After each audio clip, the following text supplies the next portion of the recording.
తండ్రి అయిన దేవుని నామం నుండి ప్రభు అయిన యేసుక్రీస్తు నామం నుండి కూడి చేరి వచ్చిన సహోదరులందరికీ పరిశుద్ధులకి ఈ యొక్క సంధ్యావేళ శుభవందనాలు తెలియజేసుకునిచ్చు. మనం యథావిధిగా ఈ శనివారం దినమున మనం తరచుగా ప్రవక్తల గురించిన అధ్యయనం అంటే ప్రవక్తల గురించిన ధ్యానం చేస్తున్నాము. ఆ భాగంగానే ఈరోజు కూడా ఓసియా అనే ప్రవక్తల గురించి మనం ధ్యానించాలని అనుకున్నాము. ఈ ఓసియా ప్రవక్త ఎప్పుడు ఆయన ఈ కాలం అంటే దాదాపు 700 నుండి 760 దాకా, అంటే 760 నుండి 700 దాకా ఇట్లా మైనస్లో వస్తుంది కదా అక్కడ పాతకాలంలో. అప్పటి నుండి మనము చూస్తున్నాము. ఈయన దాదాపు 4 రాజులు ఉన్న కాలంలో యూదా రాజులు ఊసియా, యోతాము, ఆకాషు, ఎజేకియా కాలంలో ఈయన ఉన్నాడు. ఇంకా రెండో యెరొబెయాము కాలంలో ఉన్నాడంట. ఈయన పేరుకి అర్థం ఓషియా అన్నప్పుడు రక్షిపు, రక్షణ అని. రెండవది యెహోవా రక్షించును, యెహోవా ఈ సాల్వేషన్ అంటే యెహోవా రక్షకుడు అని కూడా రెండు అర్థం ఉంటుంది. రక్షిపు అంటే చాలా గొప్ప, ఓషి అంటే రక్షణ అని అర్థం అనమాట. చూడండి ఆ కాలంలో దేవుడు ఆ పేరుకి ఎంత గొప్ప వచ్చింది ఇచ్చారు. చూడండి ఈయన నిజంగానే ఈయన గొప్ప ఒక విషయం. ఈయన ఈ పుస్తకం అంతా కూడా దాదాపు 14 అధ్యాయాలు ఉన్నాయి. 14 అధ్యాయాలు కూడా 197 వచనాలు ఉన్నాయి. కానీ ఇవి ఒక్కొక్క అధ్యాయానికి ఒక్కొక్క విశేషత ఉంది. డైరెక్ట్గా దీన్ని పోలేం. మనం ఒక్కొక్క అధ్యాయం గురించి ఇంట్రడక్షన్ పరిస్థితి చేస్తాం.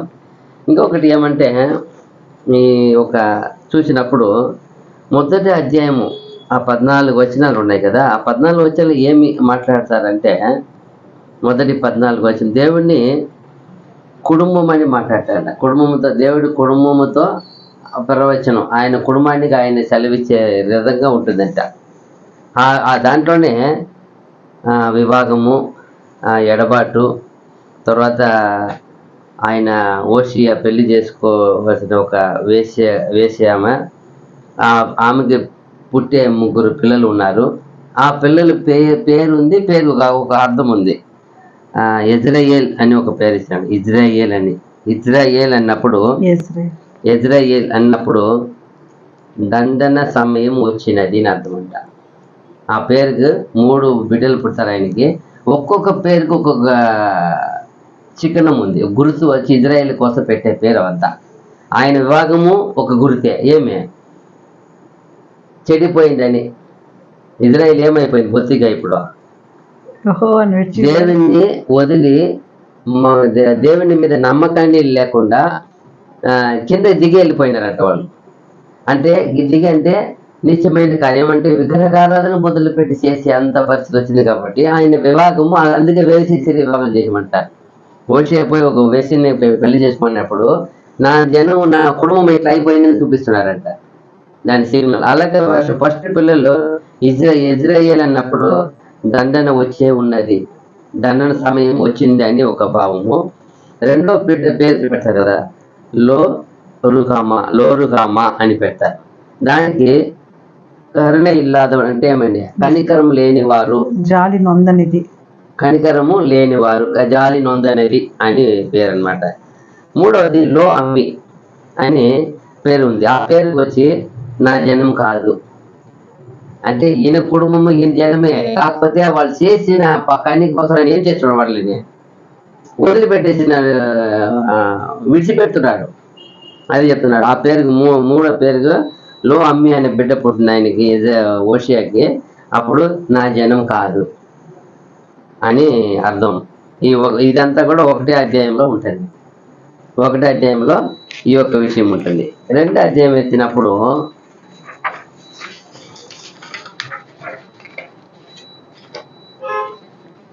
రెండో అధ్యాయంలో ఆయన దేవుడు దండిస్తున్నాడు. అయితే కరుణతో దండించి పిలిచాడంట. ఇప్పుడు తప్పు చేసిన బిడ్డ ఏం చేస్తాడు, తన కొడుకు అయిపోయినాడు, కొడుకు అయిన వాడు తప్పు చేస్తున్నాడు. తప్పు చేసినప్పుడు దండన ఉంటుంది, కానీ తరిమేసేది కాదంట. దండన ఇచ్చి తీర్పు వేసేది కాదంట, తొలగించేది కాదంట. దండన ఇస్తాడంట, తిరిగి పిలుస్తాడంట. అదంట దేవుడు దండిస్తాడు కానీ కరుణతో పిలుస్తాడట. మళ్ళా ఇది రెండవ విషయం చూసినప్పుడు, వాళ్ళు విగ్రహములు ఎలా అంటే నేను ఒక మోసి నేను వాళ్ళని ఒక భర్తగా పిలుస్తున్నాడు అంటున్నాడు. ఇక్కడ రెండో అధ్యాయంలో ఏం పిలుస్తాడంట, నేను వాళ్ళ భర్తగా పిలుస్తున్నాను అంటే ఆయన ఎవరు, వాళ్ళ కుటుంబం అంటే భాగస్వామిగా. ఇజ్రాయేల్ అనేది ఎవరంట, ఆయన భార్య అని లాగా పిలుస్తారంట. ఇక్కడ మూడవ చూసినప్పుడు దేవుడు దండిస్తాడంట, ఖండిస్తాడంట, శిక్షిస్తాడంట, కానీ నిరంతరము కాదంట. నిరంతరముగా వాళ్ళని వదిలిపెట్టాడంట. మరలా వాళ్ళని ప్రేమతో వాళ్ళని చేస్తాడంట, పిలుస్తాడంట. ఇది రెండో అధ్యాయంలో ఉండే విషయం. మూడో అధ్యాయం చూసినప్పుడు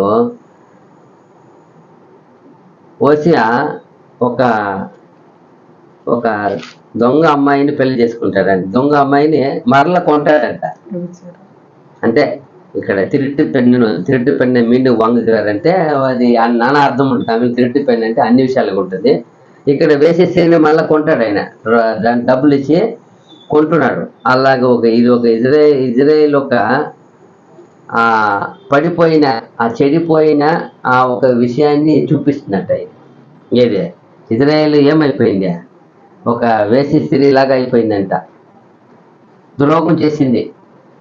అక్కడ రెండు విధంగా వస్తుంది. మళ్ళీ ధ్యానిస్తాం మనము. తర్వాత 4వ అధ్యాయం చూసినప్పుడు ఇజ్రాయేల్ ఉన్న జనాల మీద ఉన్న కుట్రచాట అంటే వాళ్ళు చేసిన తప్పిదం. ఇజ్రాయేల్ జనాంగం చేసిన తప్పిదం ఉంది. ఏదేది నా జనానికి బుద్ధి లేదు, బుద్ధి లేక నశించిపోతున్నారు, నాశనం అయిపోతున్నారు. వాళ్ళు నీతిని వదిలిపెట్టారు, ఉన్నతమైన ఆరాధన విడిచిపెట్టారు. నన్ను వాళ్ళు చూడలేదంట.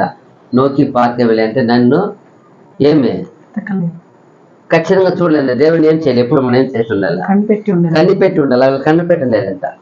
ఇది 4వ అధ్యాయం ఉండేది. 5వ అధ్యాయంలో చూసినప్పుడు ఇప్పుడు 4వ అధ్యాయంలో అక్కడ ఉన్న ఇజ్రాయేల్ ఉండి జనము చేసిన తప్పిదము చెప్తున్నారు. ఈ 5వ అధ్యాయంలో రాజులు యాజకులు చేసిన అపరాధం ఉంది, మీరుపాటు ఉంది, ఏమంటారు ఆరోపణ ఉంది. ఎవరు, రాజులు యాజకులు.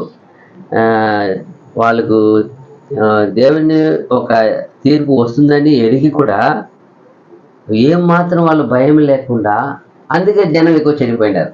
ఫస్ట్ కారణం ఎవరు, రాజులు యాజకులు. వీళ్ళు ఎవరు, దేశాన్ని ఏం చేసేవాళ్ళు, వీరు రాజ్యాన్ని పరిపాలించాల్సిన వాళ్ళే ఏమైపోయినారు, చెడిపోయి విరోధంగా దేవునికి వ్యతిరేకంగా జీవిస్తున్నప్పుడు జనాలు ఏమవుతారు. ఇప్పుడు జనాలకు వీలే కదా మంచి చట్టాలు వేసి కట్టుదిట్టాలు పెట్టి పద్ధతి నేర్పించేది ఎవరు. ఆ కాలంలో చూస్తున్నాం చాలా మంది రాజులు వచ్చినప్పుడు ఎక్కడ ఆ గ్రంథం దొరికిన వెంటనే వాటిని అంతా ధ్యానించి వాటిని అంతా దేశం ఏం చేయమంటారు, ప్రకటించండి, వీటిని గురించి ప్రకటిస్తూ అలాగే నీతిగా జరిపించండి అని ఆజ్ఞయిస్తున్నారు. చూస్తున్నాం మనం చాలా రాజు చూస్తున్నాం. అయితే ఇక్కడ రాజులు చాలా ఘోరంగా మారు మనసు పొందక ఎదురు చూస్తాడంట. కానీ వీళ్ళు మారు మనసు పొందరంట, వ్యతిరేకంగానే జీవిస్తారు. దేవుడు రాజులు యాజకులు 5వ అధ్యాయం మొత్తం చూడవచ్చు. 6వ అధ్యాయం చూసినప్పుడు ఇక్కడ దేవుడు ఒక కొత్త మాట చెప్తాడు.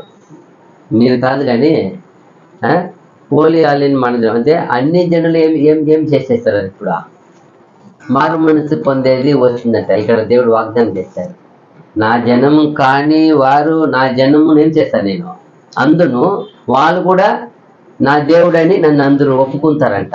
అంటే ఇక్కడ ఫస్ట్ వాళ్ళు యేసు ప్రభు వచ్చి కాలం తర్వాత అపోస్తుల కాలం చేశారు కదా. ఎక్కడికి వెళ్ళారు అపోస్తులు, పౌలు గారు ప్రత్యేకించి ఎక్కడికి వెళ్ళారు, పేతురు ఫస్ట్ కొర్నేలు ఇంటికి వెళ్ళినప్పుడు సిచ్యువేషన్ ఉంది కదా, అది ఇక్కడ ముందుగానే దేవుడు ఒక ప్రవచనంగా పెట్టారంట. ఏమే అన్ని జనులకు ఏముందని రక్షణ ఉంది, అలా మళ్ళీ చూస్తాం మత్తయి సువార్తలో దాన్ని కంపేర్ చేస్తాము.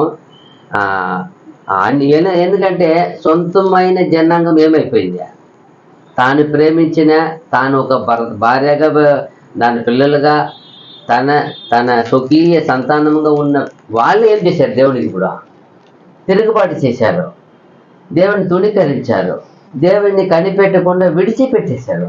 అప్పుడు ఏమంటారు ఈయన, నా జనుము కాని వాళ్ళు నా జనుమందును, వాళ్ళు నా దేవుడు, నన్ను దేవుడు అంటారు అని ఇక్కడ ఫస్ట్ మనం చూడవచ్చు.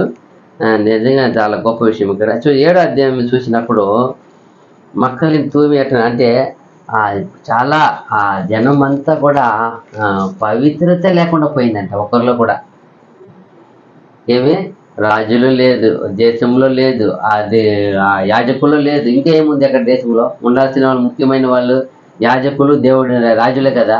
వీళ్ళనే ఏం మాత్రంతో పవిత్రత లేకుండా పోయిందంట 7వ అధ్యాయం మొత్తము. ఇక్కడ ఇంకొక విషయం కూడా బయలుపరుస్తుంది. వాళ్ళు రక్షింపబడాలని, భద్రత మనం భద్రంగా ఉండాలా అని చెప్పి వాళ్ళు భద్రత కొరకు వేరే వాళ్ళు వెతుకుతారంట. ఎవరిని? వేరే రాజ్యముని. అక్కడ ఏమంటారు, దేవుణ్ణి భయభక్తి పోయి రాజకీయాలు వచ్చిందంట. అరసీలు అంటాం కదా ఈరోజు, ఏమంటారు దాన్ని, రాజకీయాలు వచ్చిందంటే అక్కడ పోయి అక్కడ ఒకరినొకరు కూడుకొని మనం వేరే వాళ్ళని పిలుస్తామని వేరే రాజ్యాలని, వేరే దేశస్తులను పోయి ఆశ్రయిస్తున్నారంట. అదిదా ఇక్కడ చాలా పాపం. వాళ్ళు పడిపోవడానికి కారణం ఇదే ముఖ్యమంట. ఎందుకంటే ఆశ్రయ దుర్గం ఎవరు? వీళ్ళకి దేవుడు. ఇప్పుడు ఆశ్రయం ఎవరిని కోరుతున్నారు? పరరాజును, అన్ని రాజులను కోరుతున్నారు. అప్పుడు ఈయనకి చాలా రాజకీయాలు చేసి అలాంటి చేసినప్పుడు చాలా వెతుకుతున్నారంట దానికోసం. అప్పుడు చాలా ఘోరమైన విషయం ఇక్కడ. తర్వాత 8వ అధ్యాయం చూసినప్పుడు వాళ్ళు గాలిని విత్తుతారంట, వాళ్ళు గడ్డిని కోస్తారంట. ఏమంట? వెత్తి గాలిని కోస్తారంట. అంటే ఒకటి మాటలే, వాళ్ళ దగ్గర ఎక్కువ భక్తి ఉన్న వాళ్ళు మరి మాట్లాడతారంట, కానీ ఎక్కడ రాస్తారంట అవి పెదవులతో మాట్లాడండి. హృదయం ఎక్కడ ఉందంట? చాలా దూరం. అది చెప్తున్నారు. వాళ్ళు ఒక ఏ ఆదరణ లేక విడిచిపెట్టే ఒక దేశం అయిపోయిందంట లాస్ట్కి. దేవుని కరుణ లేకపోతే మానవుల దయ ఏం చేయదే, దొరకదు. అట్ల పరిస్థితి వచ్చిందంట. తర్వాత 9వ అధ్యాయం చూసినప్పుడు వాళ్ళకి ప్రతిదండన ఆయన దేవుని ఒక నట్టు తొలగిపోతుందంట. దేవుని ఒక స్నేహం వాళ్ళ నుండి ఏమైపోతుందంట? తొలగిపోతుందంట. నాకు వాళ్ళ ప్రియులు కారు అనే విషయం వస్తుందంట 9వ అధ్యాయంలో. 10వ అధ్యాయంలో వాళ్ళు ఎదురెత్తిని ఇరట్టి పడగంటే దివ్య మనసు అంట. 2 మనసు ఉండేది చూస్తున్నమాట 10వ అధ్యాయంలో. 2 మనసు, అక్కడ 2 ఆరాధన. అదే ఏముంది, పాకాలని ఇది 2 విధమైన ఆరాధన చేస్తారంట అక్కడ. అబద్ధమైన రిలేషన్షిప్ వెరుగుతారంట వాళ్ళు. అబద్ధాన్ని వెరుగుతారంట. నిజమైన నీతికి పిలుపిస్తే వాటిని తోసివేసి అబద్ధాన్ని వెతుకుతారంట. ఎక్కడ?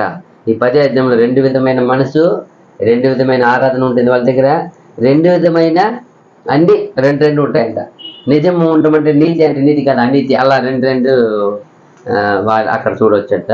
11వ అధ్యాయం చూస్తున్నప్పుడు దేవుడు తండ్రిగా వాళ్ళని పిలుస్తారంట. అప్పుడు కూడా చూడండి ఎంత గొప్ప విషయం. దేవుడు తన పిల్లలుగా, ఇజ్రాయేలుకు ఒక తండ్రిగా ఆయన వాళ్ళని పిలుస్తారంట. అయినను వాళ్ళు ఆయన ప్రేమను గ్రహించలేదంట. 11, 12 చూసినప్పుడు ఇక్కడ వాళ్ళ తలుచుకుంటాడంట ఆయన. ఎవరినే? యేషయావును, యాకోబును తలుచుకుంటారంట. ఎందుకంటే యాకోబు ఒక జీవితాన్ని ఎత్తి ఇజ్రాయేల్ ఇప్పుడు ఉన్న జనాంగానికి పోల్చి చూస్తారంట. వాళ్ళు కూడా ఇంతగా ఏం చేయలేదంట, ఈయనకే ఇంతగా చేయలేదంట. వాళ్ళు కంపేర్ చేసి చూస్తారు. దేవుడిని ఒక నీతిని, దేవుని దయని వాళ్ళు కోరారంట. యాకోబు ఏం చేశారు? చెప్పినప్పుడు అంతా ఏం చేశారు? ఆయన కోరుకుంటున్నారంట దేవునితో. ఆయన దేవుని ఇదంటే ఆయన ఆనందపడేవాడంట. ఆయన దేవుని మాట మీద వెళ్తాడంట. ఆయన అంతటి అందుకే యేషావుని, యాకోబుని గుర్తు చేసుకుంటాడంట యాకోబు అని. తర్వాత చూసినప్పుడు 13వ అధ్యాయంలో వాళ్ళ ఒక పాపము, వాళ్ళ ఒక మరణము. అంటే వాళ్ళు ఒక వ్యక్తిగత ఆరాధన చివరి చేశారు. ఆ 13 అధ్యాయం మొత్తం అలాగే ఉంటుందంట. తర్వాత 14 అధ్యాయం చూసినప్పుడు మారు మనసుకు కావలసిన పిలుపు అంట దేవుడు ఇస్తాడట. రాండి, అందమైన పిలుపు, మీరు ఎక్కడైనా మారు మనసు పొందండి వాగ్దానం చేస్తాంట. అప్పుడు దేవుడు శ్రమించి రక్షించే విషయాన్ని అక్కడ చూడవచ్చు. ఈ 14 అధ్యాయం కూడా ఒక్కొక్కటి కూడా చాలా గొప్ప విషయం. దీన్ని మనము చాలా ఓపిక మనం ధ్యానిస్తాం. ఈరోజు కొంచెం చూస్తాం ముఖ్యంగా కొన్ని ఏమంటే జనరల్గా ఇప్పుడు సామాన్యులుగా చూసినప్పుడు మనుషులకు కోపం వస్తే ఎక్కువ ఎంతైనా బిడ్డ, ఎంతైనా భార్య, ఎంతైనా తన వాళ్ళు మన వాళ్ళు అనుకోని అందువల్ల ఏదో ఒకరు పొరపాటు చేశారు, తప్పు చేశారు, ఏమని మాట్లాడతారు. కోపం వస్తే ఏం మాట్లాడతారు? బుద్ధి ఉందా, నీ మనిషివేనా అని చెప్పి, బుద్ధి ఉందా మనిషివేనా అని చెప్పి మళ్ళీ కంపేర్ చేస్తారు. నువ్వేమి పశువు మరి ప్రవర్తిస్తావే అంటారు. మృగం వంటి మనిషిగా అయిపోయినావే. ఇదంతా ఎక్కడి నుంచి వచ్చింది చూస్తే ఈ అధ్యాయంలో ఈ అధ్యాయంలోనే 14 అధ్యాయంలో దాదాపు ఎన్ని పదాలు దేవుడు వాడారంటే వాళ్ళ గురించి నిజంగానే షాక్ అయినాను నేను చూసినప్పుడు. దేవుడి ఒక గ్రంథంలో ఆయన ఉరువములుగా అంటే కంపేర్ చేసి మాట్లాడతారంట. భర్త అని, తండ్రి అని, సింహం అని, బాలసింహం అంటే కొదము సింహం అని, పొట్టు అని, ఉలుపు అంటే ఒక కట్టి ఏమైపోతుంది, చెడిపోతుంది కదా, ఏమంటుంది దాన్ని, అది అట్లే పొడి పొడి అయిపోతాయి కదా, దాన్ని ఏమంటారు తెలుగులో? చెదులు పట్టి పొట్టు రాలిపోతాయి కదా, అలా అని. తర్వాత వాన అని, మళ్ళీ తర్వాత మొదటి వాన, కడపటి వాన, అది అంటారు కదా, 2 వాన ఉంది కదా, తొలకరి వర్షం, కడపరి వర్షం అని, మళ్ళీ చిరుత పులి అని, మళ్ళీ ఎలుక బంటి అని, ఇలా అంతా దేవుడు ఆయన గురించి కొన్ని చెప్తాడు. తర్వాత వాళ్ళని ఏం పోలుస్తారంటే అడంగాద కెడారి అంటే ఒకటి వదిలేసి ఉంటారు కదా ఈ ఎద్దుని, ఏమంటారు దాన్ని? ఆంబోతు. అది ఏం దాన్ని వదిలేస్తారు, దేనికని వదిలేస్తారు వాటిని, వాళ్ళ దేవత కానీ మొక్కిపోయి వదిలేరు, అట్లా మాట్లాడతారంట. తర్వాత అట్టుకుట్టి అంటే ఏమంటే గొర్రె పిల్ల అని, కన్నిక అని, వల అని, తిప్పలేని రొట్టె అని, తర్వాత పేదైన పావురం అంటే ఏమంటారు, అది ఏమి తెలియని పావురం అంట, అమాయకంగా ఉంటుంది. అది కాదు, అది బలహీనంగా ఉండేది. మనం చూస్తాం అక్కడ వాక్యం వచ్చి చూస్తాం. మళ్ళా మోసపరిచే బాణమని, మళ్ళా ఒంటరిగా తిరుగుతున్న అడవి గాడిదని, మళ్ళా విరుంబపడాద పాత్రం అంటే కోరుకోలేని పాత్ర అని, మళ్ళా పలనట్టు ద్రాక్ష చెడి అంటే ఫలము లేని ద్రాక్ష చెట్టు అని, మళ్ళా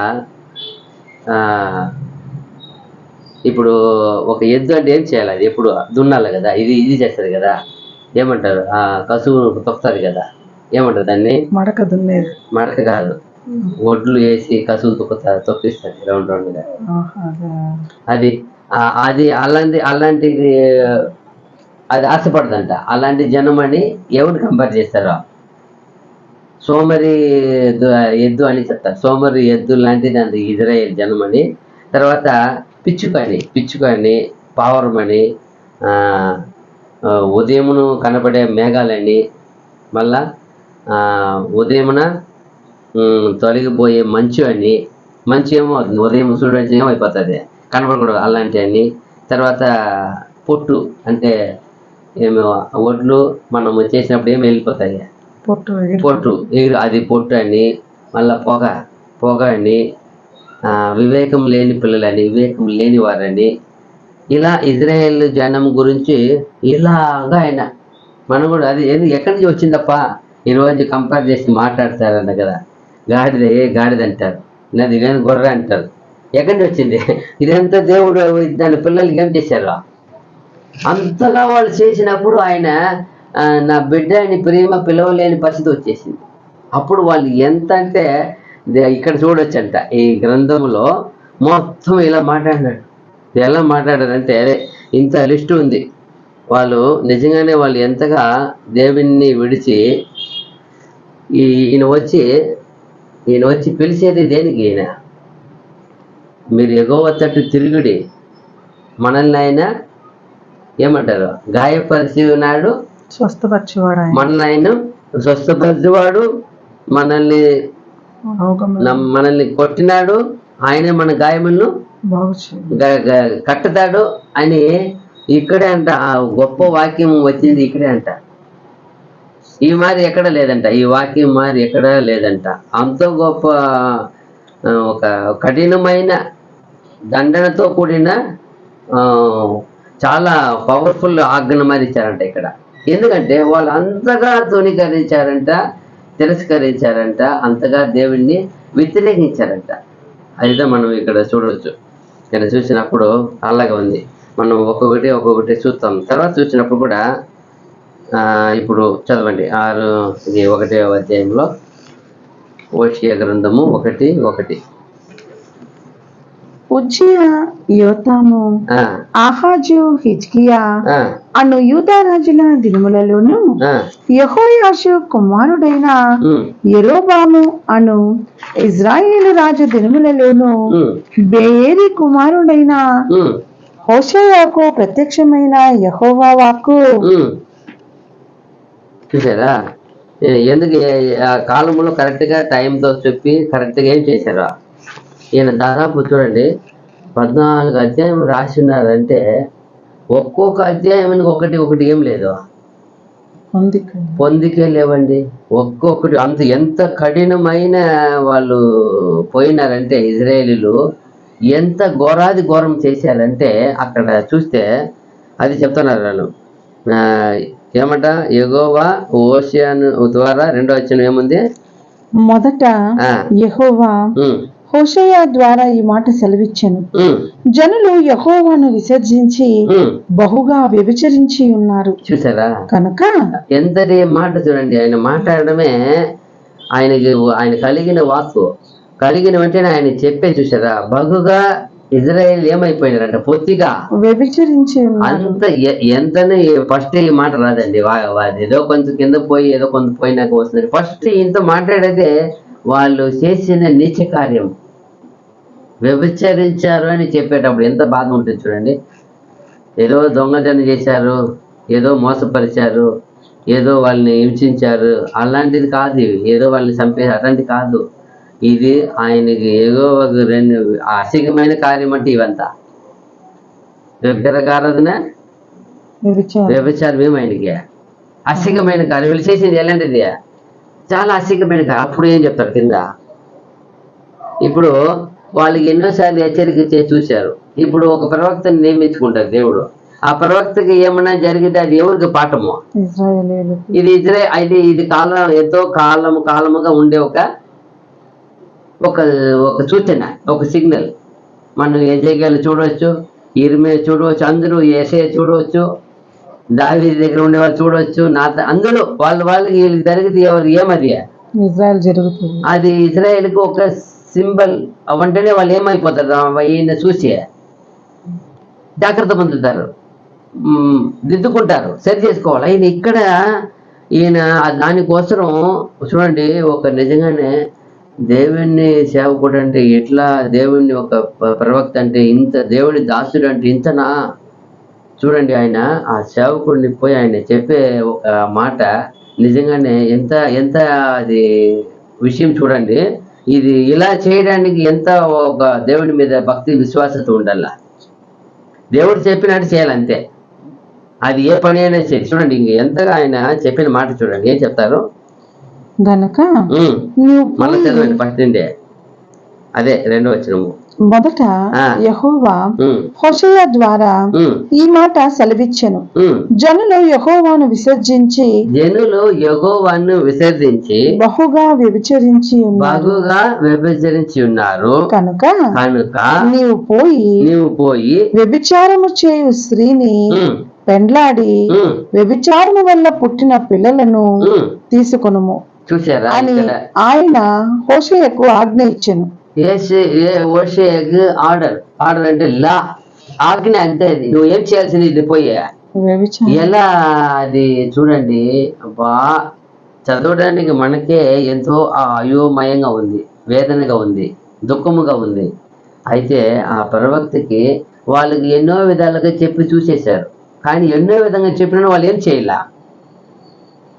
మారు మనసు పొందల తిరగల, వాడిని ఏం గుర్తు చేయాలి. ఇప్పుడు ఒక ప్రవక్తని మధ్యలో పెట్టి ఉన్నాడు, ఈ ప్రవక్తకి ఏమైనా జరిగితే దీన్ని బట్టి ఏం చేయాలి వాళ్ళు? ఇప్పుడు లాస్ట్కి ఇలా చేస్తారండి. ఎలా చూడండి, ఆయనకి నువ్వు పో ఓషియా, నువ్వు పోయి ఫలానా స్త్రీని వివాహం చేసుకో, ఫలానా పిల్లలను తీసుకో అంటే ఎలా ఎలా అది ఎలా ఆయన చేశారో నిజంగానే అది మాట్లాడడానికే బాధకరంగా ఉందండి, చేయడానికి ఎంత విషయం. ఎవరి కోసం ఇదంతా? ఇశ్రాయేలీయులు తన జనాంగం కోసము, తన జనాంగం కోసం ఒక ప్రవక్త ద్వారా ఆయనకి ఏం చూపుతున్నారు?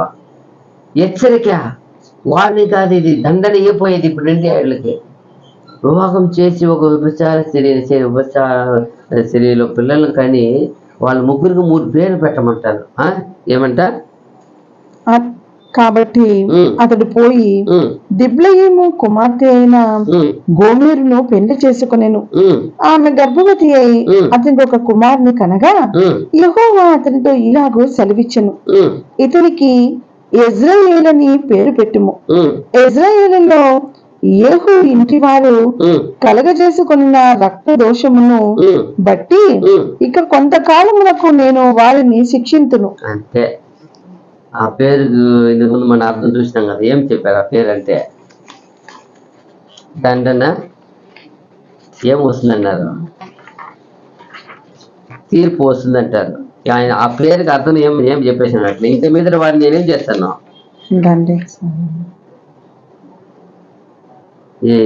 ఏమి ఇజ్రాయేల్ అంటే దండనై వరం నేరం అంటే దండన వచ్చే సమయము, అదే అంటే ఆయన పేరుకి అర్థం. ఇంకా మీద వాళ్ళు ఏం చేయలేరు. ఇంకా నేను ఆయన ఏం మాత్రం ఎంతకాలం అలా జరిగిందో ఎన్ని ఎన్ని ఎన్ని ఎన్ని మనకి చెప్పలేదు తెలియదు, కానీ అయితే అంత ఘోరం. ఇశ్రాయేలు వారికి రాజ్యం ఉండకుండా తీసివేతును. అక్కడ ఒక ఆర్డర్ చెప్పేస్తున్నాడు, ఇంకా ఇశ్రాయేలు ఏం ఉండరు, ఇంకా రాజ్యమే ఉండకుండా తొలగించేస్తాను. చూడండి ఎంతగా ఆయన ఎంత బాధపడితే. అక్కడి నుండి అలాగే చూసినప్పుడు ఇంకో 6వ వచనం చూసినప్పుడు ఏం చేస్తాను? ఇంకొక బిడ్డనే ఆ దినమున నేను ఇజ్రాయేలు లోయలో ఇజ్రాయేలు వారి విల్లును విరుతును. పిమ్మట ఆమె మరలా గర్భవతి కుమార్తెను కనగా యెహోవా అతనికి సెలవిచ్చినదేమనగా, దీనికి లోరుహామా అనగా జాలి నొందనిది అని పేరు పెట్టుము. ఇక మీదట నేను ఇజ్రాయేలు వారిని క్షమించను. ఇంకా వాళ్ళకి ఇంకొక బిడ్డ పుడతాడు, అది ఎంత సమయం చూడండి. ఒక బిడ్డ పుట్టి ఇంకొక బిడ్డకి ఎంత కాలం ఉండాలా? ఆ కాలం అయితే 2-3 సంవత్సరాలు అవుతాయి. చూడండి, ఒక బిడ్డ పుట్టి పెరిగినప్పుడు వాడికి పేరు పెట్టేది ఒక విషయము. ఇంకొక బిడ్డ ఈ బిడ్డ పుట్టి ఇంకా 2-3 సంవత్సరాల తర్వాత వెయిట్ చేసి ఇంకొక బిడ్డ పేరు పెడతాడు లోరు హామా అని. అప్పుడు ఏమని అర్థం అంట? జాలి నొందనిది. ఇంకా కరుణ ఇల్లాదవన్, కరుణ లేదు, ఇంకా కనికరము లేదు. కనికరము చూపే తండ్రి ఆయనకే ఎంత వచ్చింది, ఎంత విసుగు పుట్టించారు వీళ్ళు. ఆయన ఎప్పుడు కనికరంతో చూసేదే. ఆయనకే కనికరము లేకుండా చేసి అంతగా వాళ్ళు ఏం చేస్తున్నారు? వాళ్ళు విసికి చాలా ఘోరం చేస్తున్నారు. అప్పుడు ఎన్ని సంవత్సరాలు వెయిట్ చేస్తున్నారు? 2-3 సంవత్సరం అయిందా? చూడండి. తర్వాత అట్లా 3వ బిడ్డ మళ్ళా పుడతాడు 8వ వచనంలో. లోరుహామా జాలు నందనిది పాలు విడిచిన తర్వాత తల్లి గర్భవతి కుమారుని కన్నప్పుడు యెహోవా ప్రవక్తకు సెలవిచ్చినదేమనగా, మీరు నా జనులు కారు, నేను మీకు దేవుడినై ఉండను కనుక లో అమ్మి నా జనము కాదని ఇతనికి పేరు పెట్టుము. ఏమనుందా? లో అమ్మి అంటే ఏం అర్థము? నా జనము కాదని. ఏం జనం వల్ల నా జనము కారు. ఆయనే పిలుచుకొచ్చాడు, ఆయనే ఎన్నుకున్నాడు, ఆయనే ఏర్పరచుకున్నాడు. అందంగా ఆయన అబ్రహాం నుండి ఏం చేశాడు ఈ సంతతి, ఆయన ద్వారా ఈసాకును ద్వారా యాకోబుల ద్వారా గోత్రాలు ఇలా ఎన్నుకొని వచ్చిన ఆయనే ఈరోజు అన్నాడు, మీరు నా జనము కాదు. ఇదే ఆయనే ముందు చెప్పింది, మీరు నా సొత్తు అన్నారు. మీరు నా ఏమి జ్యేష్ఠతో ఏమంటాడు, నా జ్యేష్ఠ కుమారుడు అన్నాడు. ఆయన అన్నాడు. ఆయన వాళ్ళ కొరకు ఎన్నో జాతి జనాంగం ఏం చేసేసారు, ఆయన నిర్మూల పరిచేశారు. ఎవరి కొరకు? ఈ జనాంగం కొరకే, ఈ ఏర్పరచుకున్న ఈ జనాంగం కొరకే. అలాంటి దేవుడు నోట నుండి ఇప్పుడేం పలికిస్తున్నారు, మీరు నా జన్ము కాదు. అది దానికి ఎంత కాలం పట్టింది, ఒక్కొక్క బిడ్డకి ఎంత గ్యాప్ ఉంటుంది. ఒక రోజు 2 రోజులు జరిగిన మాట కాదు ఇది. దాదాపు 5-6 ఏళ్ళు 10 ఏళ్ళు ఉంటుంది. 10 ఏళ్ళు వరకు ఒక్కొక్క బిడ్డ పుట్టి ఒక్కొక్క పేరు పెడతా ఉంటే కూడా వాళ్ళు ఏం చేయలేదు జనం. అప్పుడు కూడా ఆ కాలంలో తర్వాత ఏమైనా జరిగిందంటే దేశమంతా నిలబడి ఏం చేయాలి, దాన్ని పరిశీలిస్తారు. ఈ ప్రవక్త ఏమో చేస్తున్నాడు, ఏమైపోతుంది మన దేశము. అదే ఎజికేలు ఇల్లు తలుపు పెట్టుకొని ఇటువైపు రంధ్రం పెట్టుకొని పోతుంటాడు. ఏమప్పా ఇట్లా పోతున్నావు స్వామి, సాయంకాలం అందరూ పని విడిచి వచ్చేటప్పుడు ఆ పని చేయమంటాడు దేవుడు. ఏమి రంధ్రం పెట్టుకొని పోతున్నావు అంటే, ఈ దేశం ఇలాగే దోచుకోపడితే అంటారు ఆయన. మూట ఎత్తుకొని తలుపులు పోవద్దు, ఒకటి పడగొట్టి ఎత్తుకొని సామాన్ దగ్గరకొని ఎత్తుకొని మూసుకొని మూట మూసుకొని పోతా ఉండు అడుగుతారు. అది అడిగినప్పుడు ఏం చెప్పు, నువ్వు ఏం చెప్పంటాడు, ఈ దేశం ఈ విధంగా ఏమైపోతుంది, దొంగ వచ్చి దొంగ వాళ్ళే దోచుకొని వెళ్ళిపోతారు. ఇక్కడ అలాగే చూపిస్తున్నాడు. నీ జనము, ఈ జనానికి ఏమొచ్చింది, తీర్పు వచ్చింది, దండన వచ్చే ఉన్నది. రెండవది కరుణ లేని వాడిగా అయిపోతారు. మూడవది నా జనం కాదని. ఇన్ని దాదాపు రెండు సంవత్సరాలు చూసాను, 6 సంవత్సరాలు అయి ఉంటుంది ఆడ. కానీ వాళ్ళు ఏమాత్రం ఆ మాటనేం చేయలే, చెవులు పెట్టలే, వాటి గురించి ఆలోచించలే. మళ్ళా చూసినప్పుడు 10వ వచనం ఏమంటారు, ఇశ్రాయేలీయుల జనసంఖ్య అమితమై లెక్కలేని సముద్రపు ఇసుకంత విస్తారమగును. ఏ స్థలమందు మీరు నా జనులు కారన్నమాట జనులు వారితో చెప్పుదురో, ఆ స్థలములనే మీరు జీవముల దేవుని కుమారులై ఉన్నారని వారితో చెప్పుదురు.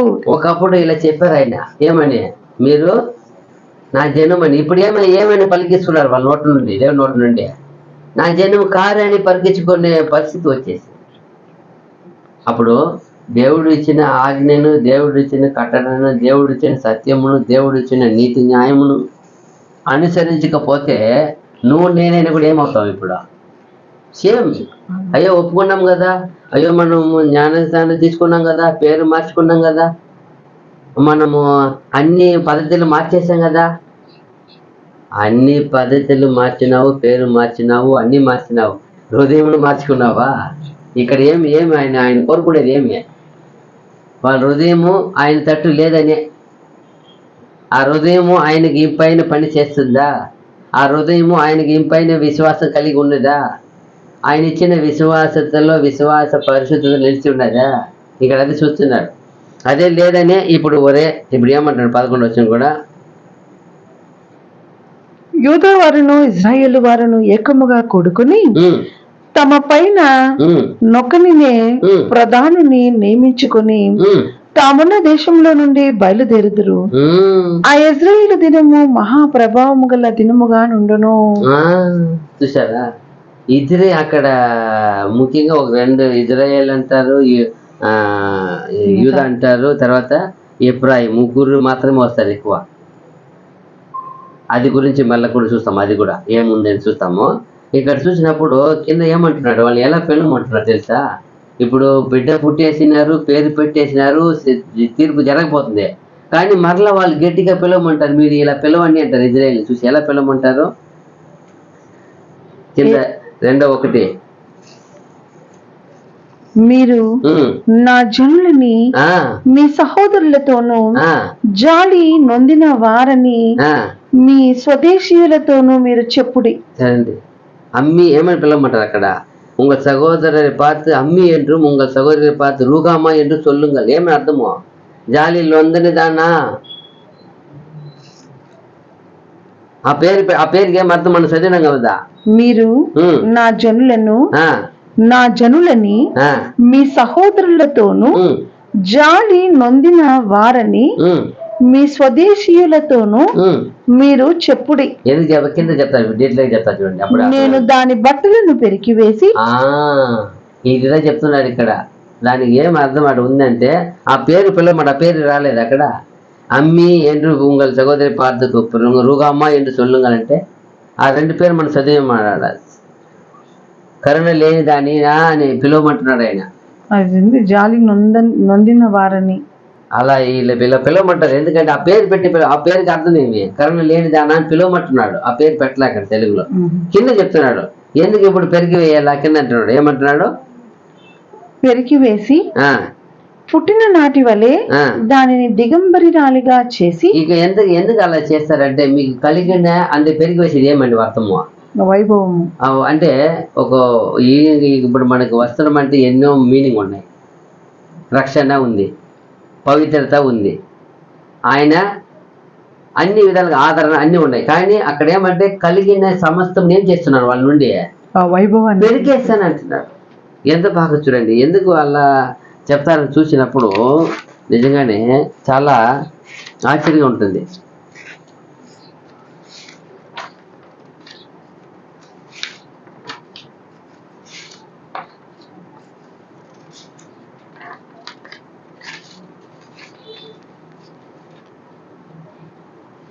అంటే ఇప్పుడు తీర్పు వచ్చింది కూడా వాళ్ళు ఏం చేయలేక ఉన్నారు. దాన్ని కూడా వాళ్ళు గ్రహించలేక ఉన్నారు. అది చెప్తున్నాడు ఇక్కడ. ఎంత చూడు, వాళ్ళ ఇజ్రాయేలు తను ఒక గొప్ప వాళ్ళుగానే ఆయన ఇక్కడ ఎలా మాట్లాడుతున్నాడు అంటే, ఏమంట తన పాపాన్ని తొలగించమని అడుగుతున్నాడు. నేను మీ ఒక విషయాన్ని అన్ని తీసివేస్తాను అంటున్నాడు. అయితే కూడా వాళ్ళు ఏం చేసలేదు అంత, వాటిని ఏమాత్రం మనసులో పెట్టలేదు. చూడండి అక్కడ ఎఫెసీ 2:5-25 ఒక వాక్యం ఉంది, దీనికి సరిపోయేది.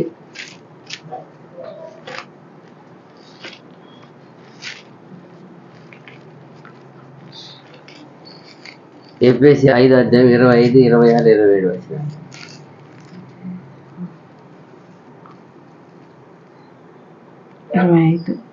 పురుషులారా, మీరును మీ భార్యలను ప్రేమించుడి. అటువలే క్రీస్తు కూడా సంఘమును ప్రేమించి అది కలంకమైనను ముడత అయినను అటుది మరేదైనను లేక పరిశుద్ధమైనది గాను నిర్దోషమైనది గాను మహిమగల సంఘము గాను ఆయన తన ఎదుట దానిని నిలవబెట్టుకొనవలనని వాక్యముతో ఉదక స్నానము చేత దానిని పవిత్రపరిచి పరిశుద్ధపరచుటకై దాని కొరకు తన్ను తాను అప్పగించుకొనెను. చూసారా అక్కడ ఎలా యేసుక్రీస్తు సంఘముని ప్రేమిస్తాడో ఇక్కడ అదే చెప్తుంది. ఇక్కడ మీకు సరిగా రాలేదు 2వ వచనంలో, உங்கள் தாயோட வழக்காடுங்கள் அவன் எனக்கு மனைவியமல்ல. భార్య లేని చెప్తారు మాట రావాలనే, తెలుగులో సరిగా రాలేదు. நான் அவளுக்கு పురుషుడమల్ల. 3వ వచనం ఉన్నాయి చూడండి, 2వ అధ్యాయంలో చూసే కదా. అది నాకు భార్య కాదు. ఆ మాట ఇక్కడ కావాలా నాకు. ఇది మాకు ఫస్ట్ లో అదే ఉంది. 2వ వచనం ఫస్ట్లోనే உங்கள் தாயோட வழக்காடுங்கள் அவள் எனக்கு மனைவியும் அல்ல நான் அவளுக்கு పురుషుడు మళ్ళీ. అప్పుడు దేవుడు ఎలా కంపేర్ చేస్తున్నాడు ఇక్కడ, తన భార్యలాగా ఇజ్రాయేల్ ఏం చేస్తుందంట, అలాగే కాపాడుకుంటున్నాడంట. నేను ఆయనకి భర్త కాదంటున్నాడు. ఇప్పుడు ఉందాడా? ఏమని ఉంది? అది నాకు భార్య కాదు, నేను దానికి పెనిమిటిని కాను, దాని పిల్లలు జార సంతతి అయి ఉన్నారు, వారి తల్లి. ఇప్పుడు ఎవరు? ఆయన భార్య కాదంటాడు, ఆయన భర్త కాదంటాడు. దాని పిల్లలు అంటే ఎవరు పిల్లలు? వారు ఈయన పిల్లలే. ఎలా కంపేర్ చేస్తున్నారు చూడు. ఎందుకు అలా అయిపోయినారంటే వాళ్ళు చేసే పాపము. అప్పుడు యేసు ప్రభు సంఘాన్ని ఎలా ప్రేమిస్తున్నాడో తండ్రి కూడా ఇజ్రాయేల్ ఎలా ప్రేమిస్తారు, ఒకప్పుడు జనాన్ని ఎలా ప్రేమించారంట, తన భార్య పిల్లల్లాగా ప్రేమించారంట. చూడండి ఎంత గొప్పగా యేసు ప్రభు. అలాగే సంఘం ఎందుకు ఇప్పుడు మ్యాచ్ అవుతుంది చూసారా, ఇక్కడ ఎలా చేశారు, అటు పురుషులారా మీరు భార్యని ప్రేమించి, ఎందుకంటే క్రీస్తు కూడా సంఘం ఏం చేస్తున్నారు, ప్రేమించి కళ్ళంకమ్మైన ముడతని మరి దేని లేకుండా ఏం చేస్తారు, వాటిని రోజు రోజు పవిత్రపరుస్తున్నారు. అలాగే ఇక్కడ కూడా ఏం చెప్తున్నాడు ఇక్కడ, నేను అది నా భార్య కాదు, నేను దానికి పెనిమిటిని కాను, దాని పిల్లలు జారసంతై ఉన్నారు, వారి తల్లి వేశ్యత్వము చేసి ఉన్నది, వారిని కన్నది అవమానకరమైన వ్యాపారము చేయున్నది కనుక వారి యందు నేను జాలిపడను. ఇక్కడ ఎందుకు జాలిపడను అన్నప్పుడు వాళ్ళు ఇలాగే దేవునికి వ్యతిరేకంగా వాళ్ళని ఎలా ప్రేమించాను, నా సొంత భార్య నా పిల్లలాగా ప్రేమించాను. చూడండి అయితే వాళ్ళు ఏం ద్రోహం చేశారు, కింద 5వ వచనమా, అది నాకు అన్నపానములను గొర్రెబొచ్చును జనపనారయు తైలమును మద్యమును ఇచ్చిన నా విటకాండను నేను వెంటాడదును అనుకొనుచున్నది. చూడండి ఎక్కడ ఏం చేసింది, ఆయన భర్తగా తన దేవుణ్ణి అద్దుకొని ఉండవలసిన ఆమె ఏమనుకుంటుందంట, ఏదేదో ఇచ్చిన వాళ్ళు ఏం చేస్తానంటారంట, వెంబడిస్తాను. ఇలాగా అయిపోయిందంట. అందువల్లనే ఆయనకి అలా అయిపోయినారు వీళ్ళు. అప్పుడు ఆయన కింద చూసినప్పుడు 7వ వచనంలో అంటారు ఆయన, అది తన విటకాండను వెంటాడి వారిని ఎదుర్కొనలేకపోవును, ఎంత వెతికినను వారు దానికి కనబడక ఇందరు. అప్పుడు అది ఇప్పటికంటే పూర్వమే నా స్థితి బాగుగా ఉండెను గనుక నేను తిరిగి నా మొదటి పెనిమిటి యొద్దకు వెళ్ళుదును అనుకొనును. ఏమంట పోయి తిరిగి వాళ్ళు ఏం దొరకలేదు కాకపోతే మునుపటి నా భర్త దగ్గరే పోతానండి, ఇప్పుడు ఎక్కడ వస్తారు, తిరిగి ఎక్కడ వస్తారట. దీన్ని ఎలా కంపేర్ చేస్తారంటే ఈ రైటర్ ఒక ఏమంటారు పరిశోధకులు ఏం రాస్తారంటే, చాలా మంది ఈరోజు వాళ్ళకు ఒక స్థాయిలో ఉంటారంట, ఆ స్థాయి నుండి కింద ఏమన్నా పడిపోయే పరిస్థితి, ఏమన్నా ఇబ్బంది పరిస్థితి, నష్ట పరిస్థితి, కష్ట పరిస్థితి, ఏమన్నా రోగ పరిస్థితి పడిపోయినప్పుడే దేవుడి దగ్గర ఎక్కువ వస్తారంట, అందుకుంటారంట. అప్పుడు వాళ్ళకి విశ్వాసం పెరుగుతాయంట. మళ్ళీ సమృద్ధి వచ్చినప్పుడు ఏమైపోతారంట, సేమ్ ఇలాగంట. ఏది సౌకర్యం ఉందో ఏది ఎక్కడ వెతుకుతారంట, ఇది ఎలా వెతుకుతున్నారంట వీళ్ళు. ఏది అన్నపానం ఏమి రాశారు అక్కడ, అన్నపానములు ద్రాక్షయు నూనెయు, అంటే ఇదంతా ఏమో రిచ్నెస్ కనపడుతుందంట. ఏది సౌకర్యంగా వచ్చి ఉన్నాయో వాటిని వెతికేది, అది దొరకపోతే ఫస్ట్ ఉండే చోటికి పోతాను ఆయన ఇస్తారండి అని ఇక్కడ వచ్చేదంట. ఇలాగే ఉన్నారంట ఇజ్రాయేల్ కూడా. అలా అయిపోయిందంట. అయిపోయినప్పుడు అప్పుడు ఏం చెప్తాడా, దానికి ధాన్య ద్రాక్షరస తైలములను విస్తారమైన వెండి బంగారములను ఇచ్చిన వాడును నేనే అని విచారింపక అది వాటిని బయలు దేవతకు ఉపయోగపరిచెను. ఎవరికి ఉపయోగపరిచారు, ఇచ్చింది ఎవరు, దేవుడు. దేవుడు సౌకర్యము, సమర్థ్యము, శక్తి, జ్ఞానము, బలము, సమస్త వైభవము కలిగించుంటే, తృప్తి సంతోషము కలిగించుంటే, ఇవి ఎవరు కలిగించలేని గుర్తు రాలేదంటే వాళ్ళకి, దేవుడు ఇచ్చిన గుర్తు ఎవరికి ఎత్తుకుపోయి అర్పిస్తున్నారు, వాటిని బయలు దేవతకి ఎత్తుకుపోయి ఏమి లేని వాటిని అర్పిస్తారంట. అందుకే ఆయన కింద అంటాడు, ఇంకా ఏం చేయలేను వాళ్ళకి, పిడికి ఏమంటావు 9వ వచనం చెప్తున్నాడు, నేను పేరుకి ఇంకా అన్ని తీసేసుకుంటా అంటాడు. చదవండి. కాబట్టి ఆ ధాన్యమును నా ధాన్యమును నా ద్రాక్షరసమును వాటి కాలములలో ఇయ్యక దీని యొద్ద నుండి తీసివేసేదను. పెరికేస్తానంటాడు. నేను పిడికి కోళ్ళు వేను, ఇంకా నేను ఇవ్వను, ఎందుకంటే ఇచ్చిన వాళ్ళని ఏం చేయలేకపోయినావా, గుర్తు తిరగలేదు కదా, దేనికి ఎత్తుకొని పోయి వ్యర్థముగా ఆరాధన చేయిస్తావే. ఇలా జరిగినంత ఆ కాలంలో ఎందుకు అంత పరిస్థితి అంటే, అలా చూసినప్పుడు ఆయన అన్ని పరికేస్తాడంట. 11వ వచనం చూసినప్పుడు ఏం ఉండదంటున్నాడు. ఇంకా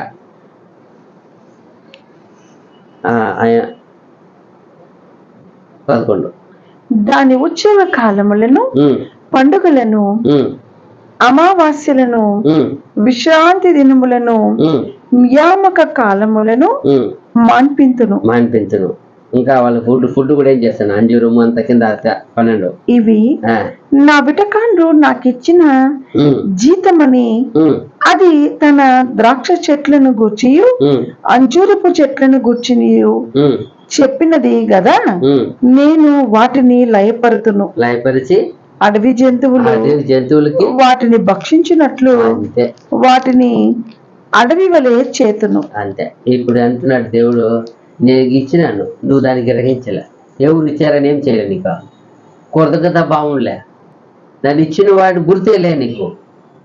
చాలా మంది ఇదే ఈరోజు సౌకర్యం పొందుకుంటారు, మేలు పొందుకుంటారు, ఆశీర్వాదం పొందుకుంటారు. ఇచ్చిన దేవుడిని ఏమి తెలియదు వాళ్ళకి, గుర్తు ఎరగరు. నేను రాత్రి బావులు కష్టపడాను, నాకు దొరికింది. ఏమనుకుంటారు, నేను రాత్రి బావులు కష్టపడి చదివాను, గొప్ప చదువు చదివాను, నా చదువు వల్ల నాకు ఈ జ్ఞానం ఇచ్చినాడు. ఈ చదువు ఇచ్చింది ఎవరు, ఈ జ్ఞానం ఎవరు, ఈ ఊపిరి ఎవరు, అది గుర్తు ఎరగల. అదే అంటున్నారు ఈరోజు చాలా మంది. ఇదే ఈరోజు సైన్స్ అంటారు, ఎడ్యుకేషన్ అంటారు, గొప్ప చదువు చదివితే అదే గొప్పది అనుకుంటారు. అయితే సమస్తమును అనుగ్రహించేది ఎవరు, దేవుడు. నీ చదువైనా, నీ సంస్కారమైన, నీ జ్ఞానమైన, నీ బలమైన, నీ వైభవమైన, నీ యావత్తును ఇచ్చింది ఆయన. గుర్తెరగల్లా. ఈరోజు ఇదే చెప్తున్నారు. గుర్తెరగనప్పుడు ఏం చేస్తారు, వాటిని అంతా వాటి విలువ తెలియదు కాబట్టి ఏం చేస్తారు, మళ్ళా ఓతో పని తీసేది. అదే చెప్తారు, తీసి నేను ఏం చేస్తాను, వాటిని అడవి జంతువులకి ఇచ్చేస్తారంట.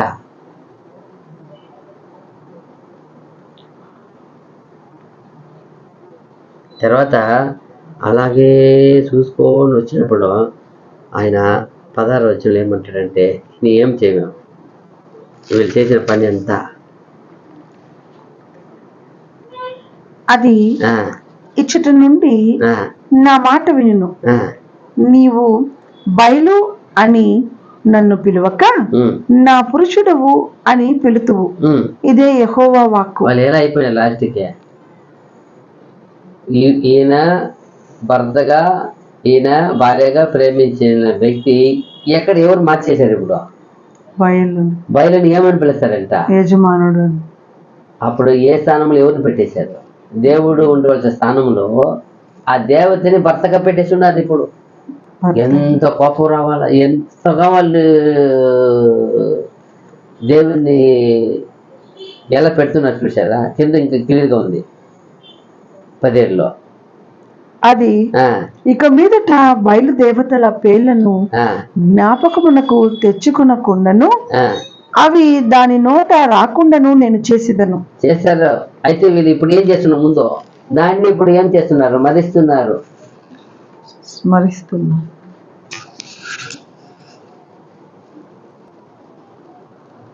ఓకే, ఇప్పుడు అది కొంచెం నెట్టు ఏదో ప్రాబ్లం వల్ల కొంచెం ఆగింది, ఏమనుకోవద్దండి.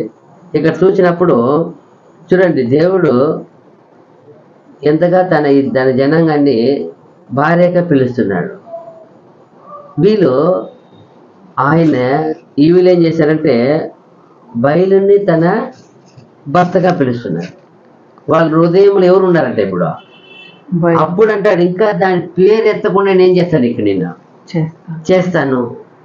అప్పుడు ఇప్పుడు లోపల ఉండే ఒకటి ఒకటి ఒకటి మొలిసి ఒకటి ఉంది, దాన్ని ఏం చేయాలి, ఇప్పుడు అంతం చేయాలని ఎంత కష్టం కదా. అప్పుడు ఎంత బాధ రావాలి కదా, తీర్పు రావాలి కదా. ఇప్పుడు కొత్తగా ఒక విత్తనం వచ్చింది, ఆల్రెడీ పంట ఉంది, అది సరిగా లేదనిపిస్తే ఇప్పుడు ఆ పంటను ఏం చేశారు, ఫస్ట్ మనము దాన్ని ట్రస్ట్ చేయాలా, దున్నాలా. దున్ని ఏదో ఒకటి మొత్తం మట్టి పాలు చేసేది, దాన్ని అక్కడైనా మట్టిలో చేయాలి, లేదా తీసైనా పడిచి కాల్చేయాలి. అలాగే ఇక్కడ ఒక బయలు అనే దేవతని భర్తగా పెట్టేస్తున్నావు. ఆ స్థానం తొలగించాలని ఎంత ఏం చేయాలి, ఫస్ట్ అక్కడ తీర్పు జరగాల. అదే చెప్తున్నాడు కింద ఆయన చెప్పినప్పుడు. చూడండి ఎలా వాళ్ళు 18వ వచనంలో ఎలా మార్చేశారంటే, ఆ, ఆ దినమున ఆ దినమున నేను ఉమ్, నా జనుల పక్షముగా భూజంతువులతోనూ ఆకాశ పక్షులతోనూ ఉమ్, నేలను ప్రాకు జంతువులతోనూ నిబంధన చేయుదును. ఉమ్, విల్లును ఖడ్గమును యుద్ధమును ఉమ్, దేశములో ఉండకుండా మాన్పించి ఉమ్, వారిని నిర్భయముగా నివసింపచేయుదును. ఇప్పుడు వాటితో అంత ఎందుకు నిబంధన చేయాలి తెలుసా? ఎందుకు చేయాలి? అవి చేసింది వీళ్ళు పాపం, వాళ్ళకి ఏంది వాళ్ళతో నిబంధన చేస్తే తెలుసా? ఏవి కూడా వీళ్ళకి అనుకూలంగా ఉండదు. ఇంతకుముందు ఎలా ఉండేదంట? ఏమని చెప్పారు అక్కడ? మీరు వాటిని ఏలుదురు, వాళ్ళని పరిపాలించి ఇప్పుడు తిరుగుంటే ఇప్పుడు వాటిని చూసి వీళ్ళేం చేయాలా? భయపడాలా? అంతగా చూడండి ఎలా అయిపోద్ది. అప్పుడు మనిషి పాపం చేస్తే ప్రకృతి సంబంధమైన అన్నీ కూడా నీకు వ్యతిరేకంగా ఏమైపోతుంది? దేవుడు ఇదే అది ఏమంటే ఎప్పుడైతే నువ్వు ఆయనకి ప్రియుడిగా ఉంటావో అన్నీ నీకేమైపోతుంది? శత్రువు ఎదుట నీకేం చేసేస్తారు? భోజనం సిద్ధపరిచి. ఇప్పుడు నువ్వు విరోధిగా దేవునికి శత్రువు అయిపోతే శత్రువు ఎదుట నీకేముంటుంది? ఇప్పుడు శిక్ష ఉంటుంది, దండన ఉంటుంది, ఎదిరిపోయే ఏమంటే పోరాటం ఉంటుంది. అదిదా ఇక్కడ మనం చూడొచ్చు. నిజంగానే ఆయన ఎంతగానో ఇష్టపడిన జనాంగము వాళ్ళు అలా చేసేటప్పుడు చాలా, అందుకే ఆయన కింద చెప్పేటప్పుడు 23వ వచనం చెప్పినప్పుడు ఏమంటారు చూడండి, నేను దానిని ఆ, భూమి యందు ఆ, నా కొరకై విత్తుదును, ఆ, జాలి నందని దాని యందు నేను జాలి చేసుకుందును. ఉమ్. నా జనము సరిపోండి. ఇది 22 చదువు, పైన 22 చదువుతారు. అక్కడ ఉంది కొన్ని ఏం చెప్తారండి. భూమి ఉమ్, ధాన్య ఉమ్, ద్రాక్షారస ఉమ్, తైలముల ఉమ్, మనవి ఉమ్, ఆలకింపగా ఆ, అవి ఇజ్రాయేలు చేయు మనవి ఆలకించును. ఆ, నేను ఆ, దానిని భూమి యందు ఆ, నా కొరకై విత్తుదును, ఆ.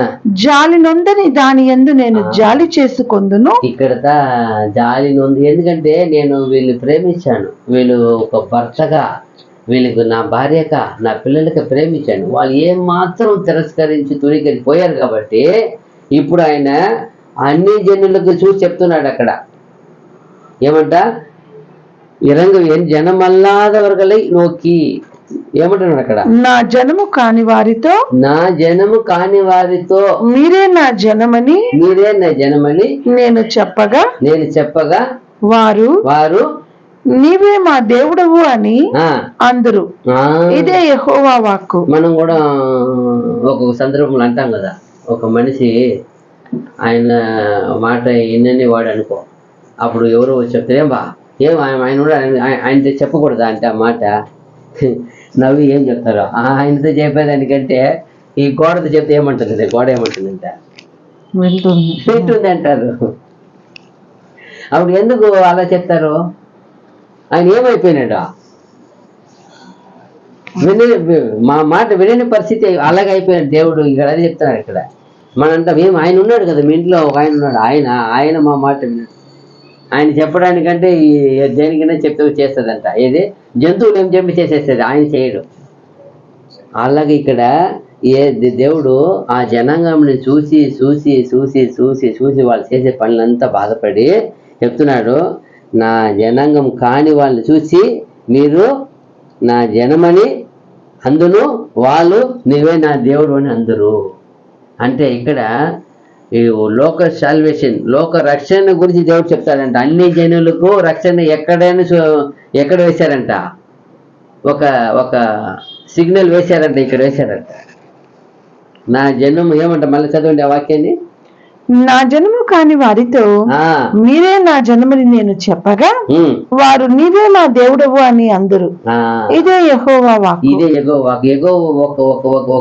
ఒక సిగ్నల్, ఒక సూచన ఇస్తున్నాడంట ఇక్కడ.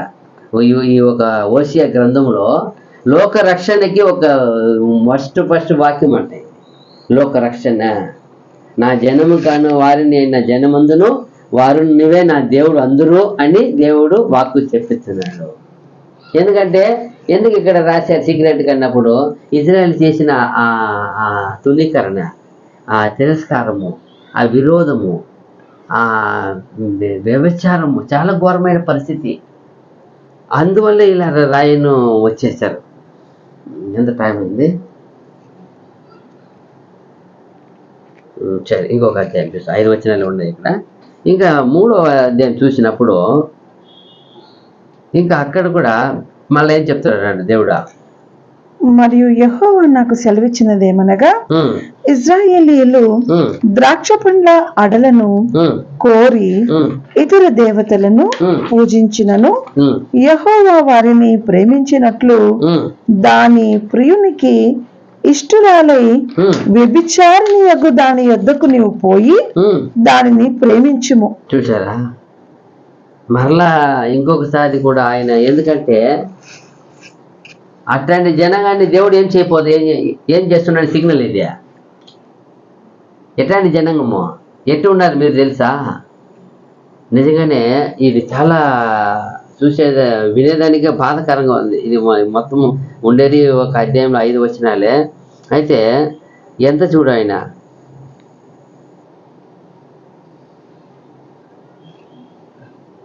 అక్కడ ఎంత బాగా చెప్తారు. మరలా ఓషియాకు దేవుడు నువ్వు పోయి ఏం చేయి, మళ్ళా ఏం చేయమంటాడు అక్కడ? యెహోవా ఆ, వారిని ప్రేమించినట్లు వారిని ఇప్పుడు ఎవరు ప్రేమిస్తున్నాడు? ఇశ్రాయేలీయులు ఎలాంటి జనాంగం వల్ల? దాని ప్రియునికి ఆ, ఇష్టురాలై ఆ, వ్యభిచారిణియగు దాని యొద్దకు నీవు పోయి అది. దానిని ప్రేమించము. ఇప్పుడు యెహోవా వారిని ప్రేమిస్తున్నాడు. అది ఎలా ఉంది అంటే దాన్ని సింబల్ కింద చూపిస్తున్నాడు. నువ్వు పోయి ఎవరిని ప్రేమించమంటున్నాడు? దాని ప్రియునికి ఆ, ఇష్టురాలై ఆ, వ్యభిచారిణియగు దాని యొద్దకు నీవు పోయి ఆ. దాన్ని ప్రేమించుము. అప్పుడు ఇలాంటి జనంగా నేనేం చేస్తున్నాను? దేవుడు చెప్తున్నాడు, మీరు ఎలా అయిపోయిన వాళ్ళని ప్రేమిస్తాను ఇప్పుడు. వ్యభిచారిని అందుకే మరలా ఆయన చూపుతున్నాడు, నువ్వు పోయి మరలా ఇలా చేయమంటున్నాడు. చూడండి, అది మనకు చదవడానికి చాలా బాధకరం, దుఃఖకరము, చాలా అసహ్యంగా ఉంటుంది. అయితే అలాంటి వారిని కూడా దేవుడు ప్రేమిస్తున్నాడని ఎంత రుజువు చూడండి ప్రియమైన సహోదరి. ఇది ఏమంటే నిజంగానే చూడండి, అది నువ్వు అలాంటి వాళ్ళు పోయి ప్రేమించు, వాళ్ళ కింద కాగా డబ్బులు ఇచ్చేమా నేను 15 తులముల వెండియు ఎదుము యవలను తీసుకొని దానిని కొని ఆమెతో ఇట్లాంటిని, చాలా దినములు నా పక్షంలో నిలిచి ఉండి ఏ పురుషుని కూడకయు వ్యభిచారము చేయకయు నీ ఉండవలెను, నీ ఎడల నేనును అలాగే మందును. ఏమన్నాడు తెలుసా? ఆల్రెడీ మీరు ఆల్రెడీ ఆమె వేసేసి విభచార స్త్రీ. ఆమె డబ్బులు కొనుక్కొని అంటున్నాడు, ఇంకా మీరు నా కొరకు ఏం చేయను, ఎలాంటి పాపము చేయవద్దు అంటున్నాడు. ఇలాగే దేవుడు ఆ జనాంగం చెప్తున్నాడు, ఇజ్రాయేల్ చూసి, మిమ్మల్ని మీరు ఏం చేస్తున్నాను, సమస్తం ఇచ్చి నేను మిమ్మల్ని కొనుక్కుంటున్నాను, ఇక నేను ఏం చేయండి మీరు. అదే సిగ్నల్ ఇక్కడ, సింబల్ ఏమి సింబాలిక్గా మాట్లాడేది ఇక్కడ. ఆయనకి జరిగిన వివాహం, అక్కడ జరిగిన పిల్లలు అని చూసాం కదా. ఇక్కడ కూడా మరలా చెప్తున్నాడు, నువ్వు మరలా పో. అదేమే మీరు మరలా అది మీరు మళ్ళీ నేను నీ దగ్గరికి ఏం చేస్తున్నాను? ఎందుకంటే ఆయన బిడ్డగా మనల్ని ఏం చేసేసాడు? కన్ని మనల్ని పెంచుకున్నాడు. మనల్ని అన్ని అవయములు అన్ని ఆయనకి తెలుసు ఆయనకి. కాబట్టి చూడండి ఎంతగా ఆయన ఆ జనాంగం కొరకు ఈ ఒక అవయముల్ని కొందరు ఏం చేశారు, వాటిని చెడిపివేశారు తెలుసు ఆయనకి. ముఖ్య కారణం ఏమి? నేను సృష్టించి ఇట్లా కాదు, ఇది ఏం చేశారు, ఒకరు చెడిపివేశారు తెలుసు ఆయనకి. కాబట్టి అయ్యో వీడు చెడిపివేసాడు, వీడిని ఏం చేయాలని మళ్ళా ప్రేమిస్తున్నాడు ఆయన. విడిచిపెట్టేవాడు కాదు దేవుడు. చూడు, అదే చెప్తున్నాడు ఇక్కడ, నేను అప్పుడేం వేచి ఉంటాను. మళ్ళా ఇజ్రాయేల్ ఇప్పుడు చెప్తున్నాడు చూడు, నిశ్చయముగా ఇజ్రాయేలీలు చాలా దినములు రాజు లేకయు అధిపతి లేకయు బలి నప్పింపకయు నుందురు. దేవతా స్తంభమును గాని ఏఫోదును గాని గృహ దేవతలను గాని ఉంచుకొనక ఇందురు. చూసారా, చాలా కాలం వేచి ఉండి చెప్తారు కదా. అక్కడ ఏమి లేదంట వాళ్ళకి, చాలా కాలం వరకు ఏమి లేదు, అక్కడ ఏమి లేక అన్ని ఆపేశారు. ఏమి లేదు వాళ్ళకి, ఏమేమి లేదు ఒక లిస్ట్ ఇస్తున్నాడు వాళ్ళకి. రాజు లేదు, అధిపతి లేదు, బలి లేదు, ఏమీ లేదు, ఏ పోతు లేదు, విచారణ లేదు, ఏమీ లేదు. అక్కడ అన్నీ నిలిపేశారు. ఎందుకు నిలిపోవాల్సిన పరిస్థితి ఏమొచ్చింది? వీళ్ళు చేసిన పాపక్రియ. ఇలాగే ఎవరంటే కొన్ని సందర్భాలు మనం కూడా ఏమంటారా, ఏమండి అన్ని పొత్తిగా ఆగిపోయినాయి అంటే అన్ని మార్గం ముయ్యపడింది. దాంట్లో ఎందుకు ముయ్యపడింది? ఏముంది? పాపం. పాపము దేవునికి, ఆయనకి అసహ్యము, ఆయనకి కోపము, ఆయనకి సగించలేడు. ఆయన తీర్పు చేసే పాపము వచ్చినప్పుడు ఏం చేయాలి? పాపం ఏం చేయమంటాడు ఆయన? తొలగించేదానికి ఏం చేయాలి? అన్నింటినీ నిలిపాల. ఇప్పుడు చూడు వీళ్ళు ఎందుకు అన్ని ఆపివేశారు? వీళ్ళు నుండి పాపం ఏం చేయాలి? ఆయన పరిహారం చేయాలా, తొలగించబడాలా, తీసివేయబడాలా. ఎందుకు అలా తీసివేయబడాలంటే ఆవిడ 2:19 చదివితే అర్థమైపోతాయి. ఏం చెప్తారు చూడు ఆయన, నీవు నిత్యము నాకుండునట్లుగా నేను నీతిని బట్టి తీర్పు తీర్చుట వలనను దయా దాక్షిణ్యములు చూపుట వలనను నిన్ను ప్రధానము చేసుకొందును. నిత్యము నాకేమవ్వాలంట? నాకుండునట్లుగా. నిత్య వివాహం రాలేదా? అదే నిత్యము నాకుండునట్లుగా. నిత్య వివాహత్తుకేందో ఉన్నాయి నియమిత్తుకొల్వే. నిత్య వివాహము కొరకు నేను నియమించుకుంటున్నాను రావాల. ముందు పైన ఏమైనా ఉన్నాయా? లేదు. అచ్చో, ముఖ్యమైన విషయం అంతా ఈ తెలుగులో ఏమొట్టేస్తారమ్మా. చూడు ఆడేమంటాడే, నిత్య వివాహత్తుకేందో ఉన్నాయి నియమిత్తుకోలు అంటే నిత్య వివాహం కొరకు నేను నియమించుకుంటున్నాను అని రావాల. నీతియు న్యాయము కృప ఉరుక్క ఇరకము ఉన్నాయి వెనక నియమిత్తుకొల్వే. అది ఉందా? ప్రధానము చేసుకుందును. ఉరుక్క ఇరకం ప్రధానము ప్రధానం అంటే ఓకేనే, అది ఉంది ఇక్కడ కూడా. నియమిత్తుకొల్వేనే అది ఓకే. వివాహం రావాల. నిత్యము నాకుండునట్లుగా నేను నీతిని బట్టి తీర్పు తీర్చుట వలనను దయా లక్షణములు చూపుట వలనను నిన్ను ప్రధానము చేసుకొందును. ఇక్కడ అదే చూసినప్పుడు ఆయన చూడండి, ఆయనకి ఎప్పుడు వీళ్ళని సరి చేస్తాననే ఉన్నాడు ఆయన. ఎంతదో ఎందుకు ఆయన వాళ్ళని వచ్చి గర్దించేది, మందలించేది, వీళ్ళని దిద్దేది, వాళ్ళని వేరే వాళ్ళు అప్పగించేది, వాళ్ళకి శిక్ష ఇచ్చేది ఎందుకో? వాళ్ళకి ఎట్టయినా మారు మనసు కావాలి, మారు మనసు రావాలనే, మారు మనసు పొందాలనే. చూడండి కొందరు ఆయన దీనిలోనే వస్తాయి. ఆయన అంటాడు, యాకోబు కూడా అంటాడు ఒక చోట, ఒక స్త్రీ కోసం పోయి పని చేసినాడు, 14 ఏళ్ళు పని చేసి రాజండి. అప్పుడు అనిపిస్తుంది చూడండి అన్ని. అప్పుడు ఎవరు ఆయన ఎన్నుకున్న పిల్లలు ఏం చేస్తారని కూడా ఏం చేస్తున్నారు ఆయన వాచింగ్. నాకు చాలా ఆశ్చర్యమైంది చదివినప్పుడు. కింద మళ్ళీ వస్తుంది చదువుతాము. చూసినప్పుడు అప్పుడు ఇంకా 4-5 చదివేసిన 5వ వచనము. తర్వాత ఇశ్రాయేలీయులు తిరిగి వచ్చి తమ దేవుడైన యెహోవా యొద్దను తమ రాజైన దావీదు నొద్దను విచారణ చేయుదురు. ఈ దినముల అంతమందు వారు భయభక్తులు కలిగి యెహోవా అనుగ్రహము నొందుటకై ఆయన యొద్దకు వత్తురు. ఇది చివరిలో జరిగే ప్రవచన. ఎప్పుడు ఇదే? ప్రభు రెండో రాకడ రిజరెక్షన్ లో వచ్చినప్పుడు లేచి తిరిగి వస్తారు కదా, అప్పుడు చెప్తారంటే ఏం చెప్తారంటే అక్కడ ఇజ్రాయేలు తర్వాత ఇశ్రాయేలీయులు తిరిగి వచ్చి తమ దేవుడైన యెహోవా యొద్దను తమ రాజైన దావీదు యొద్దను విచారణ చేయుదురు. ఈ దినముల అంతమందు వారు భయభక్తులు కలిగి యెహోవా అనుగ్రహం ఉన్నందుటకై ఆయన యొద్దకు వత్తురు. ఇది చివరి దినములో జరగవలసిన రాశారు. కడసి నాటకాలు కడతారు. చివరి దినములో జరగ కార్యం ఇది. ఎందుకు రాశారంటే మనకు అర్థం అవ్వాలి ఇది. ఓహో, ఇది ఎక్కడెక్కడ కంపేర్ చేసింది. ఇక్కడ లోక రక్షణ కూడా రాస్తారు. ఇక్కడ ఇంకా ఏం రాశారు? ఇప్పుడు అన్నిల రక్షణ రాసేసారు. ఇక్కడ ఇంకా రిజర్వేషన్ తర్వాత జరగబోయే రాజ్యం కూడా రాసేసారు ఇక్కడ. ఇది ఎప్పుడు? ఇదే 1000 years. ఇది ఎక్కడికి పోయింది చూడు మ్యాటర్. అన్నిల రక్షణ ఉంది, ఇజ్రాయేల్ రక్షణ ఉంది, 1000 ఏళ్ళ పరిపాలన ఉంది ఇక్కడ. అదిదా మనం జాగ్రత్తగా గమనించాలి. ఎక్కడ మాట్లాడుతున్నా మనం చేయాలా, కంపేర్ చేస్తాం. కాబట్టి ఈ దినం కూడా మనము ఇంతవరకు విన్నాము. ఇది ఒక ఇంట్రడక్షన్ ఫస్ట్ పార్ట్ కనుక్కొని దేవుని చిత్తం అయితే రాబోయేంలో మనం ఏం చేస్తామో కంటిన్యూ చేస్తాము. ఓపిక విన్న అందరికీ వందనములు. God bless you. ఆమేన్.